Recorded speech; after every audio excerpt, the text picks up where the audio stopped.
What's up, everyone? Welcome to another edition of Processing Blue, where, what do we do, Mike? We process blue for you. That's right. He's Mike Kaye. I'm Alex Zietlow, and we're Carolina Panthers beat writers for the Charlotte Observer. We have a great show for you today. We're going to dive into what made Sunday so rough for Bryce Young, this defense, and special teams, all three. We're going to have a robust conversation on Jimmy Horn Jr., and then we're going to preview the Miami Dolphins contest coming up on Sunday in Bank of America Stadium. But before all this, Mike, I am absolutely dying to ask you, are you proud of me for finally correctly predicting a Panthers game right this season? We're all proud of you, Alex. We're also proud of you for that new intro. I love that you are taking the reins on the introduction because, frankly, I wasn't very good at it. So, there's only up from here, as the Panthers say. The Panthers absolutely do say that, and let's just get into Panthers talk. And to start, let's talk with Bryce Young. Bryce Young had a rough day in Foxborough. He went 18 of 30 for 150 yards, 1 touchdown. No interceptions, no turnovers, and that's cool. But there are a lot of causes for his bad day. And Mike, let's just start off with the basics. What were the causes of his rough day in Foxborough? Well, I think the play calling didn't do him a lot of favors, but I also think, this is a young, growing pain-induced passing game. There are young wide receivers out there. Bryson Tremaine's playing his first notable snaps. T-Mac McMillan, while he's been terrific, has also had his share of drops and concentration issues. Ja'Tavion Sanders, who didn't play this past week, has also had his lumps. This is what we talked about with the Adam Thielen trade. This was the downside of that. I still think the trade made sense because this team clearly was not contending. You wanted to see Bryce Young the ball from just being able to pass to a slot receiver who understood how to get spacing against zone. You wanted all these things, and then you have the injury to Jalen Coker, who's got a year in the system. You get the injury to Xavier Legette, who has a year in the system, but also kind of looks like he's regressed. So I'll say this. I think a lot of folks have set the standard of figuring out if Bryce Young's an NFL quarterback. I think you and I have taken it one notch further in figuring out if he's a franchise quarterback. Because those are two very separate things, right? To me, Sam Darnold is not a franchise quarterback right now. He is a NFL caliber starting quarterback. I think Bryce Young's an NFL starting caliber quarterback. So he's in that back 18, right? He's not in that front 12. Or 14, whatever you want to call it. I think he's outside of the top 14 quarterbacks in the league. Huh. And I think franchise quarterbacks are typically those 1 through 10 that really elevate the talent around them. Granted, for context, Bryce has been set up with a pretty raw deck as a rookie, and then he had the regression, and then he's had multiple offensive play callers. He's had a supporting staff that's looked like an NFL cover band. I mean, for real, his rookie year, that looked like a cover band of what an NFL offense should look like. They upgraded the offensive line. Now there's injuries. But anyway, to talk about the totality of this game, it's interesting because I've had multiple people say he and the offense performed as well as they did the week before. And I thought that was really interesting because you and I said it last week. That's okay in a win. You don't need to Boris. Yeah. I think my issue right now is this passing game outside of McMillan, and this falls a little bit on Bryce as well. The play calling selection is playing to not to lose. It's playing, cautiously. And when you're losing the way that this team loses, in Dave Canales' tenure, it's about 18.2 points differential in losses. So when you're down by more than 2 scores, you should be heaving the ball down the field and taking risks, which is what Bryce Young did down the stretch last year, which is what we saw in college. I just don't understand what the push and pull is of this offensive game plan, because if you look at the wide receiver position, just look at receivers in general. His targets, only 2 players have more than 10 yards per target or per completion, and that's McMillan and Bryson Tremaine. If you take McMillan completely out of the mix because he's in his own category, the rest of the wide receivers, the positional wide receivers, are averaging 7.1 yards per catch. Yikes. You get it done. When Hunter Renfrow, and we'll get into this later when we talk about Jimmy Horn, when Hunter Renfrow is averaging 5.8 yards per catch, he is not helping the offense. He is hindering the offense.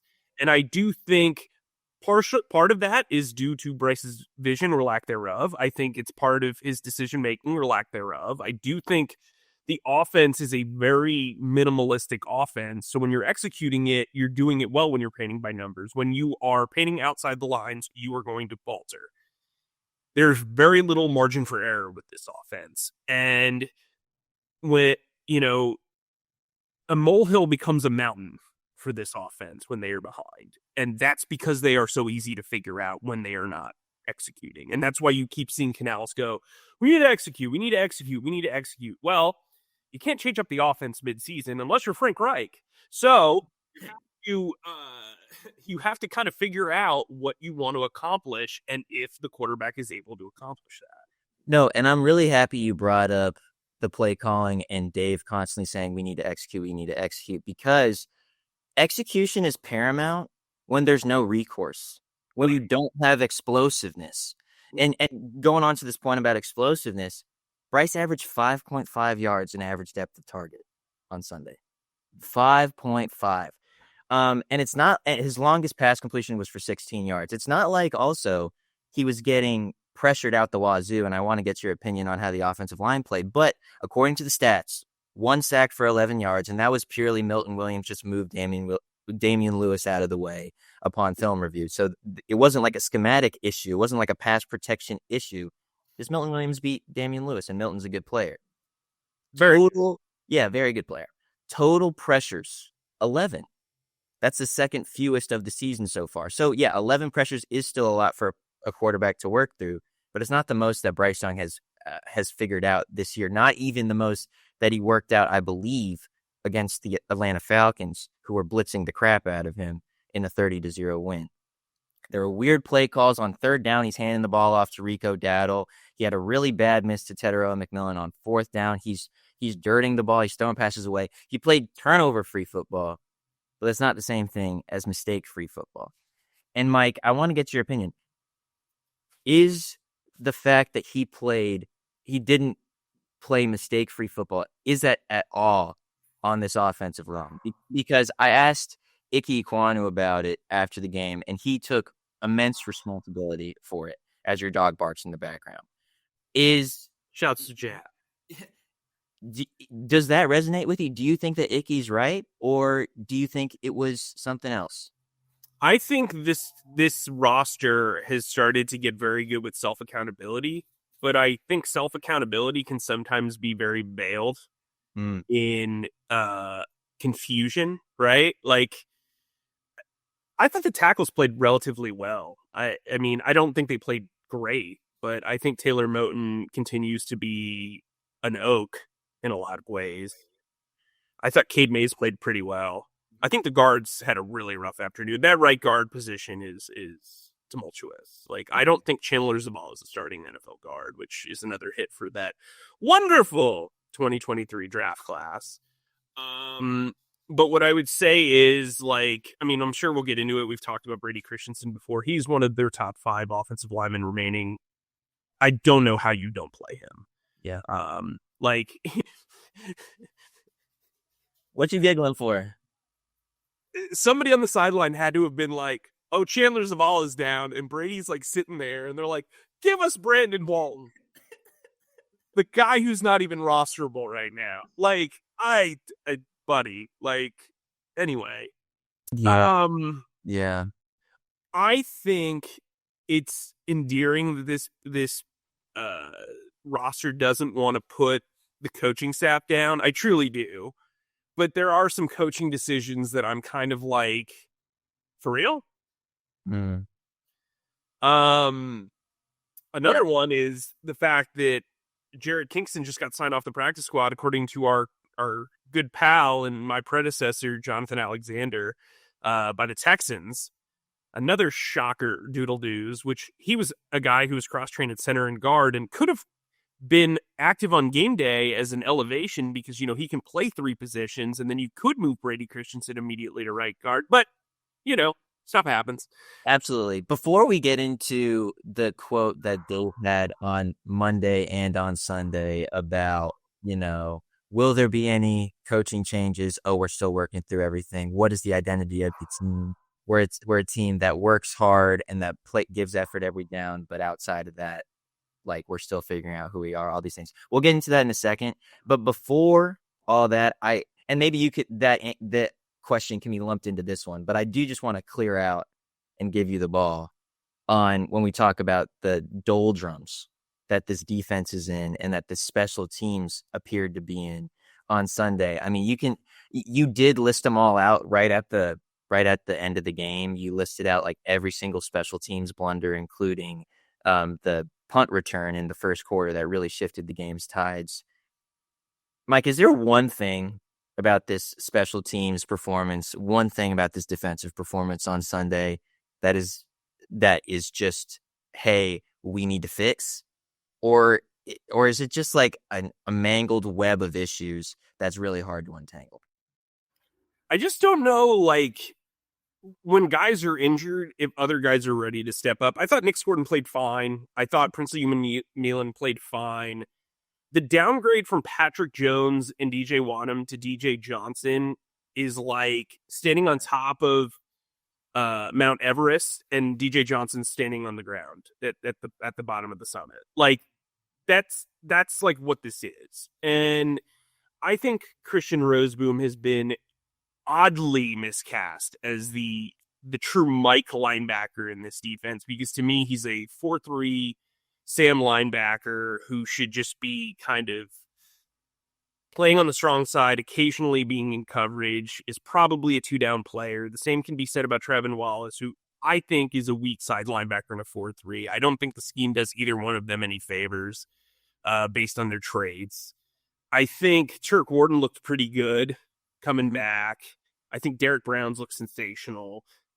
A'Shawn Robinson is probably the most underrated player on the defense. I was going to say, he was just throwing people around on the offensive line. The problem is once you get past those front features, like, the defense just kind of melts.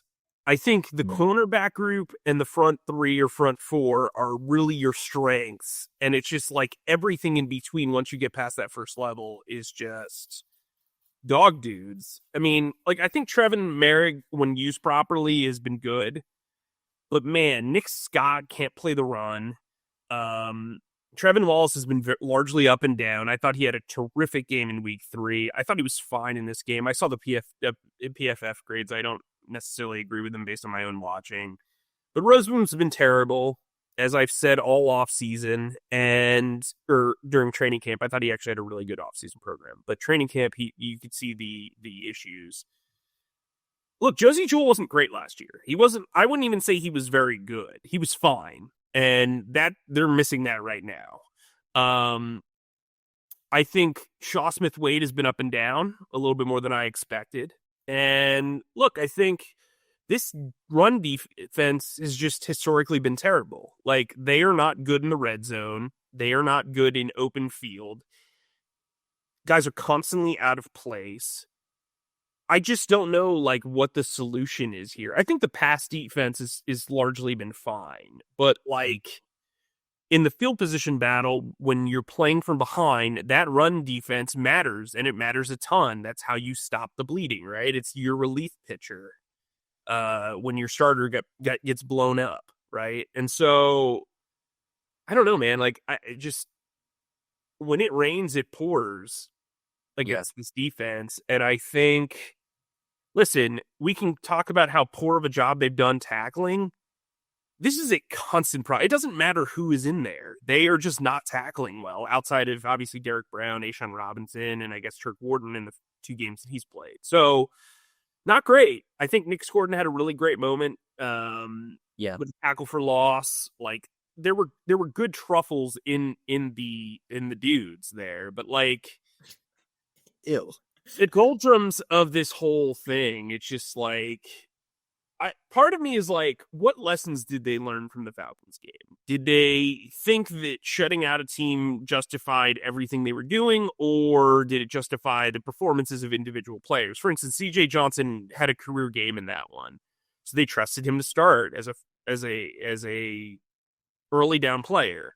Yeah. He's consistently called a run defender. Well, guess what? I have the tape that I've sent you that shows that, like, basically he gave away a touchdown drive as a run defender. First there was the Stevenson run. I'm not sure. I'm not sure if were they on the same drive. Yeah, so the Stevenson one happened, and then 2 plays later, Drake May he bit incredibly hard on a play action, scored on a 5-yard thing. There was another coverage play, the Hunter Henry thing. I don't know who the assignment was there. It looked like 3 guys should have been covering Hunter Henry, or none of them should have been. It was like a cluster there. He's just not an NFL caliber defensive player. If you see like upside with him from a special team standpoint, because he can run 4.49 and he's, a tank but human being, whatever. He should not be playing defense. I don't care who is out there. I'm also kind of tired of this, like, hey, he's got a selective role in the defense. Like, Prince Umanmielen is young. He's in his first year. I understand using him as a third down pass rusher. That makes a ton of sense. That's what I projected it as. That's what I said all summer. That's what I said when they drafted him. That makes sense. But the fact that they didn't have a guy like I would have played Boogie Basham, who's on the practice squad, over him. Like, DJ Johnson has just shown he cannot handle heavy snaps. Turk Wharton in 2 games has more sacks in his Panthers career than DJ Johnson. Like, if a guy has no upside as a pass rusher and he is making these types of mistakes in year 3 as a run defender, he should not be on the field. And there should be some level of accountability. Mm-hmm. But not to dwell on DJ Johnson too much. I think they are having trouble with growing. And this, when you have a youth movement and you want to, Dave's brought it up, they're going to have their lumps. And so maybe that's the saving grace here. But this team is in 2 doorways. They want to have these veterans who they brought in on defense. But then, the front office and the head coach are playing the young guys, and those guys are going to make mistakes. By the way, Lathan Ransom might be the most mistake-free rookie. I mean, he's made his share of mistakes, but he is probably the most consistent rookie that this team has had on defense in the past 2 or 3 years. Mm-hmm. At least in the first 4 games of it, early in his tenure. I don't know, man. Like, I know that you've been talking about this for 3 years. I still can't figure out what the issue is, other than what the defense is. It does just naturally lead into the question, when reporters ask Dave, do you anticipate making any staff changes? And Dave says no, at least for the moment, or whatever his exact verbiage said. But he kept the door open. He said, we're evaluating everything. My mind immediately goes to, okay, what are some things that he could do? Okay, I guess he could fire E.J. Evero. But he loves the scheme that Evero has had. And Evero also just pitched the only shutout in the NFL in week 3.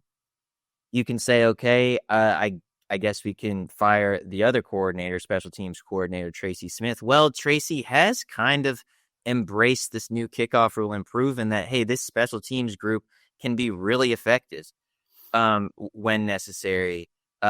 Also, Ryan Fitzgerald had a wonderful game in week 3, and as a rookie does, he missed an extra point and a kick in a game that ultimately him kicking perfectly wouldn't have mattered anyway. So you can make that assertion. Trevor Etienne fielded a punt at the 3-yard line, lost 2 yards, and they start at the 1. Okay, how much is that on Tracy? Okay, if you don't want to make any meaningful staff changes between those 2 guys, well, what about giving up play calling? What about relinquishing play calling to the offensive coordinator, Brad Idzik? Well, Brad doesn't have much play calling experience either, really just in the preseason. So, when you kind of roll through everything, when you talk about the personnel changes that this team could make, they don't really have a ton of options. But that's at least my thing. I mean, do you have a different opinion on that, Mike? Well, I have a criticism of it. That's Okay. the problem with this staff, right? Mm. Like, if you fired Evero, you're probably promoting Todd Wash, who has a ton of defensive play calling experience, but he coaches a pretty strict 4-3 under hybrid defense that's not exactly the same. Though that said, I do think the personnel would work in that. Um, so there's that. But then you're also probably firing Jonathan Cooley, and you're probably firing Pete Hansen along with it. You probably don't want all of Evero's guys, in the system because those guys haven't lived it. What inside linebacker development have they had? I think Cooley's done a really nice job with the corners, but you know what I mean? Like it's not just going to be Evero. It's never just the coordinator. So we'd have to see there. Tracy Smith, who's going to call plays. I think Darren Bates is a guy who's developing a lot as a coach, but he's probably not ready to do that. JJ Jansen has to long snap on Sundays. Like there's no real option there.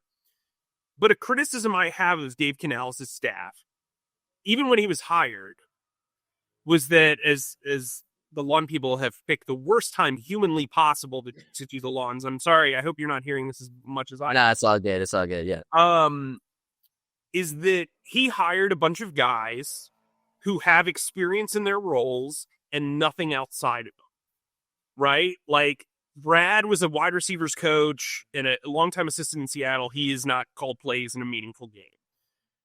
Harold Goodwin is a very good run installation guy. Never been, he can call plays, but I don't know that that's what you want. Joe Gilbert is an offensive line coach by trade. Like, there is not a lot of room for play calling upside. And I think that is a criticism that is very well warranted on the construction of this staff. It's a very young staff outside of Goodwin and Gilbert. Rob Moore, great wide receiver, but he's a wide receivers coach. Same, they don't have a guy who can just step in and be like, hey, this is what I called in so-and-so. This is what I called here. This is what I called in college. But they don't have that. So it's really like Dave's holding this play calling baton probably longer than he should. And I think that's problematic, right? Like there are no answers. There's no trump card. It's like with Frank Reich, he could hand the play calling over to Thomas Brown. There was a thing as big of a mess as that was, there was some sense of hey, there were exits. Yeah.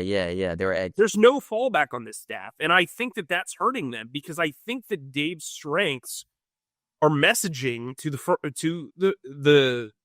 roster, to the coaching staff. I think he is very diligent. I think he genuinely cares about the minutia of running a ball club.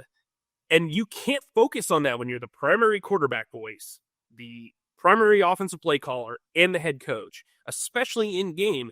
And I have harped on this since he was hired. I said, hey, so you had the 23rd ranked offense with the Tampa Bay Buccaneers as the offensive coordinator. Your lone season as a play caller.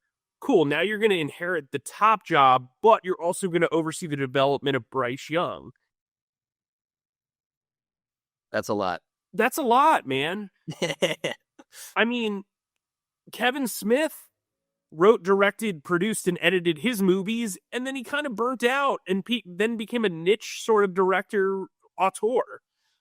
It's not that easy to be the writer, producer, director, screenwriter, and editor of this whole thing. And in the NFL, it's become much harder to do one job. We've talked about it with the GM job. Dan Morgan's job has essentially been cut in half by Britt Tillis, handling a lot of the cap situation and the numbers, right? And overseeing a lot of stuff.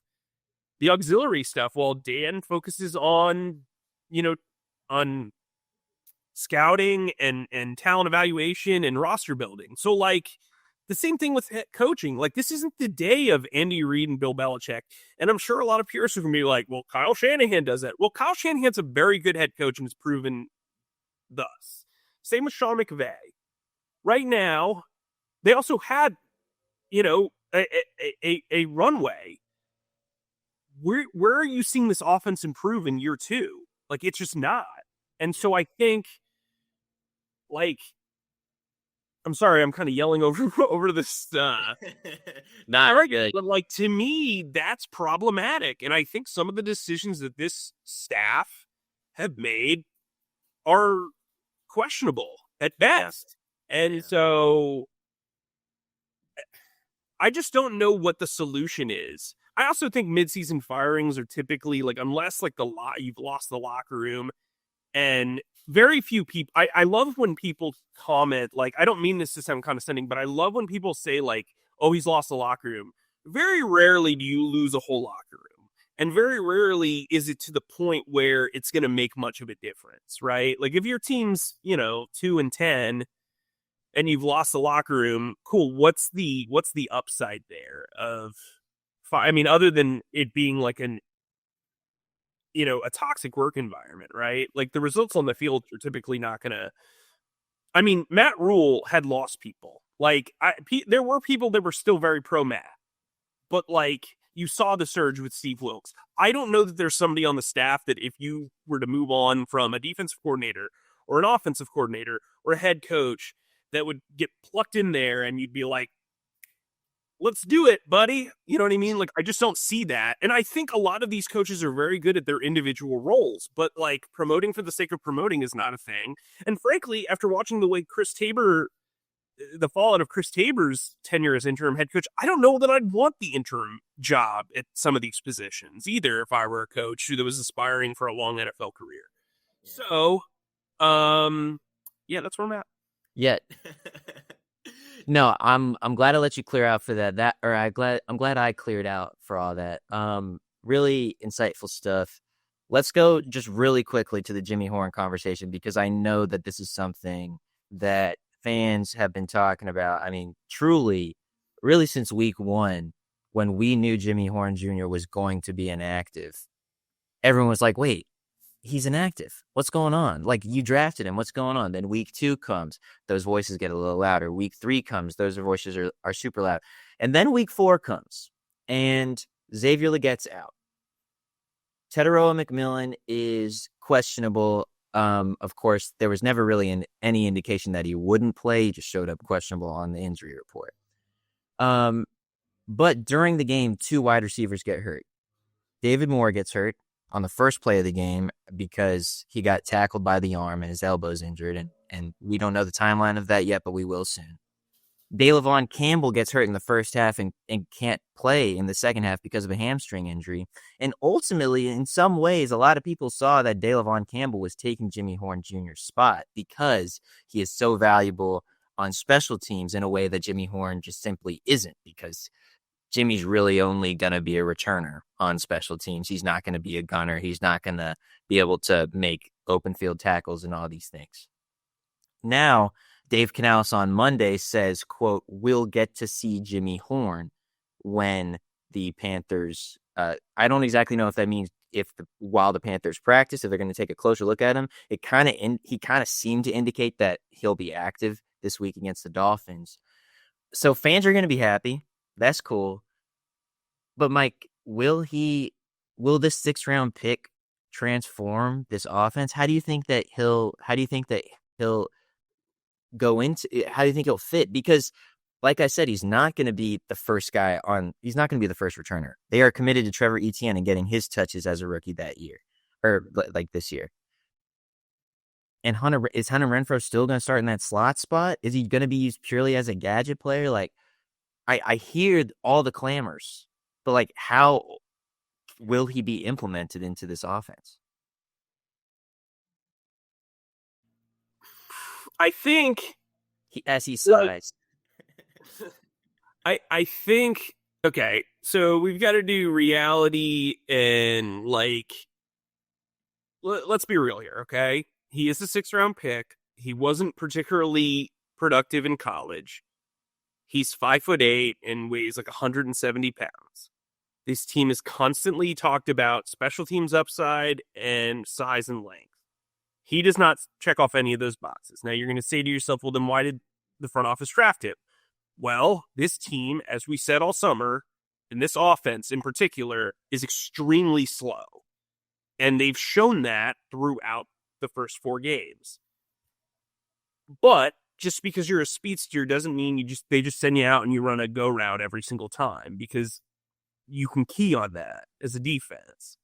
You also have to be able to think out there and be used in multiple ways. I think he's going to be a package player. Similar to how you saw David Moore kind of be used in week 3, where he's going to be used a lot in motion. You have to respect his speed. You have to respect, and instead of more size behind the line, size and speed, you're just going to have to respect the ultra speed of Jimmy Horn. And you haven't seen it before, so it might work early. That first drive could be heavily peppered with Jimmy Horn. That said, I think he's going to be mostly gadget use, and that's I mean, you're going to see him probably be used in a similar way to David Moore, or how I would assume how Devin Tompkins was used for a couple of games. He's a guy that's going to work behind the line of scrimmage.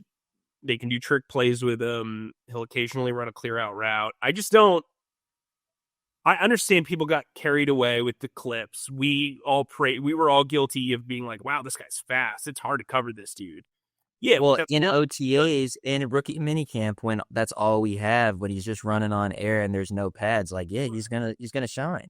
Right. And look, I'm not going to make excuses for us, but the reality is when you are a track star and nobody has pads weighing them down, or there's a lot of clutter in space, you can run freely and get open pretty easily. I think he kind of disappeared once training camp got into the nitty gritty.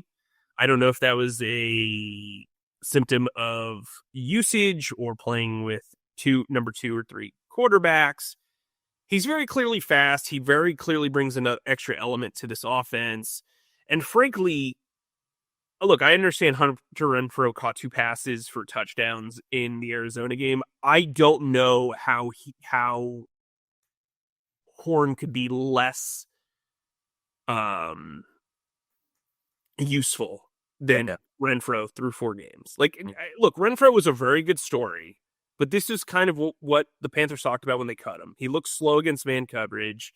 He just hasn't looked the same since the hamstring injury in training camp. And this is what I thought he would kind of be like when they brought him in. I've said it several times. He was never a player that I was like, wow, he could really anchor an offense, or he could really be a top 3 guy in an offense. The Pro Bowl year feels like more of a flash in the pan than it does what he is now. And I think that's a bummer, because I think he really put in a lot of work. He's a very nice man. And it's a cool story, but like, Jimmy Horn needs to get reps. And, if you're going to say you're developmentally sound, well, reps are the best way to kind of develop guys. And if DJ Johnson's active and playing a role on defense, you can certainly put out Jimmy Horn as a rookie and whatever. And I'm sorry, I don't mean to be like that, but like, the reality is, between the Jimmy Horn backseat, which I understand for special teams purposes, you can't have like 7 wide receivers active, and the Brady Christensen jumbling, like, some of these decisions, like, I'm like, I don't understand them. That's not to say I'm right, but like, Jimmy Horn probably should have been active this past week. Yeah, and that's kind of how it worked out, particularly with the injuries. I mean, you trotted out Bryson Tremaine, Hunter Renfrow, and T-Mac at one point, which is just, we come into the season with, oh my gosh, they're spoiled with riches on the wide receiving core, and then just didn't come to the fore. Yeah. Well, I think something that, like, you and I both understood the Adam Thielen trade. We both did. I mean, yeah. I wouldn't say either of us was like pro or against it, but I got to tell you, I've been getting a lot of feedback like, hey, can we trade for Adam Thielen? Adam Thielen hasn't looked good if you've been watching the Minnesota games. He's been like the number 4 wide receiver, and not even before Jordan Addison came back, he was not particularly involved in the offense.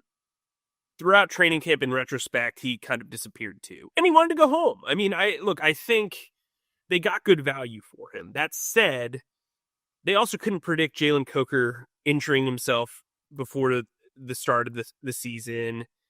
They also couldn't predict Xavier Legette regressing to this point and getting injured. Like, I think it's cool to have revisionist history, but like, he's not winning them these games. I thought they missed him situationally in Arizona, but other than that, he's not really changing what's going on here. Yeah. But I agree with that. Sorry, go ahead. No. Let's get into the Dolphins because I feel like a lot of these points are probably worth another podcast, but we don't. Yeah, definitely. Okay, now we are going to move on to the Dolphins, turning the page as hopefully the Panthers are doing as well. This weekend, the Panthers take on the Dolphins, Bank of America Stadium. Just a quick look at the Dolphins. I'm sure you guys watched the Monday Night Football game where the Dolphins moved on to 1-3 after defeating the New York Jets, who are now 0-4, and the only worse franchise than the Panthers since David Tepper purchased the Panthers. I can't remember the exact record, but they are one game worse from a record standpoint than the Panthers since 2018 or whenever that date was. You guys can go look it up. Looking at this Dolphins team, I was watching them last night and I was like, my goodness, like how are these guys 0-3? Because they can move the ball on offense. They actually did a decent. I mean, I know they were playing another 0-3 team, but they did a decent job of nullifying Justin Fields in the Jets.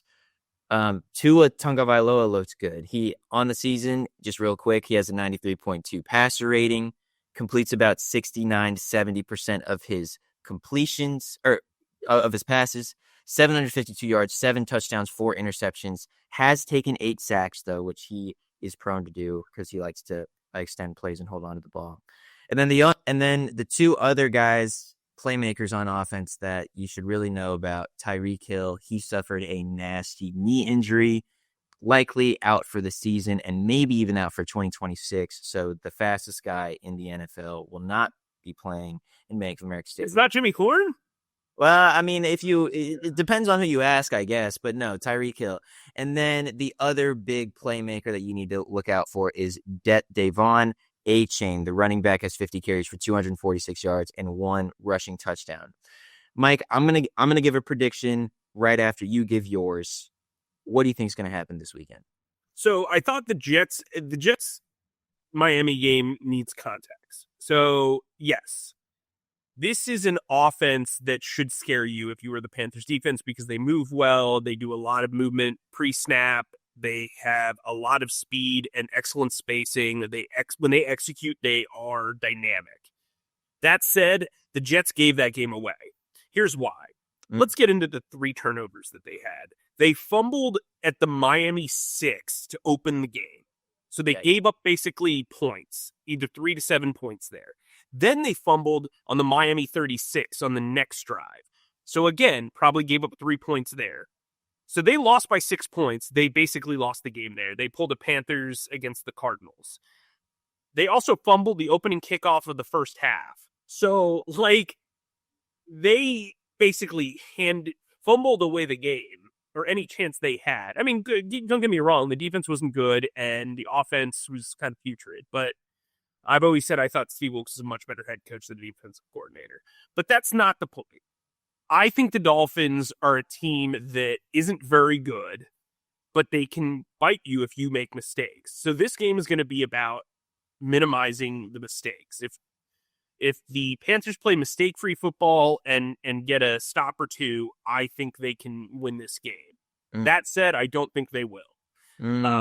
I think Bryce is due for another turnover that's in probably a crippling way. I just don't like the way they're using this running game. It just feels like the offensive line's hindering that, and so they're trying to play cautious. They cannot play super cautious against this team, but they also can't make mistakes. So it's a really interesting dynamic they're going to have to play with this week. I'll go Miami Dolphins 27, Carolina Panthers 20. Okay, so a touchdown. Yeah, that's about what I had. I too think that just watching the Dolphins move the ball and their speed on offense, I think it's just going to be really difficult for this Panthers defense to keep up with them. And I think Bryce needs to be more than just be a turnover-free quarterback to win this game. So I have the Dolphins 31, Panthers 21, and yeah, we'll see. And yeah, who knows? Mike, anything else, or before I get us out of here? I'm terming this era so far the Min Street mediocre. Okay. And I think that has legs. At least more so than the running game. Dang, we ain't ever talked about It's you. on them to change. Look, it's on them to change the narrative. They are where they are. Like, this is not. I got a mailbag question, and you'll probably be able to read it on charlotteobserver.com this morning about like how the front office hasn't added a ton of talent. I don't necessarily agree with that. I think they inherited a bottom roster, like a 2-15 roster, which Dan Morgan was a part of the decision making process there. I totally get it. I think they're more talented. I don't know where this coaching staff has evolved on either side. Like, it's almost like the end of last year did not happen for the offense. And defensively, I think they've gotten better, but I don't know that anything's different. Like, none of the coverage schemes are really all that different. Like, this is rough. Look, the front office has their share of lumps. Like, this 2024 draft class isn't like 2023 putrid, but it's not looking good. And Brian Burns currently leading the league in sacks. Not a great look. I think they had to trade him, personally. But, I mean, the optics are the optics, and they're going to have to kind of change the narrative here. We'll see if they can. If they lose to the Dolphins, I think they're going to lose a lot of the Carolina faithful, which is a shame because, one, I think they are extremely passionate. We saw how awesome they can be in week 3. I hope you guys continue to stick with us one way or another. Yeah. Even if your Sundays are free. But yeah, man, this team really needs this Dolphins game. They really need this Cowboys game, and they really need the Jets game. They need to go 2-1 over the next 3 games to really feel like they're turning stuff around. I don't know if they start that this week. Yeah, it's a good point. And away we go. Thanks as always for listening to our pontifications on all things Panthers with Mike Kaye and myself and our wonderful producer, Zach Dennis. Please subscribe and follow us on Spotify, Apple Podcasts, or wherever you get your podcasts by searching Processing Blue. And if you watch us on YouTube, please subscribe to our YouTube channel and click on the bell icon to get notified whenever new episodes drop. And finally, please be sure to stick to charlotteobserver.com for all of your Panthers needs. Mike, stay humble, stay creative, and keep processing. That's a wrap.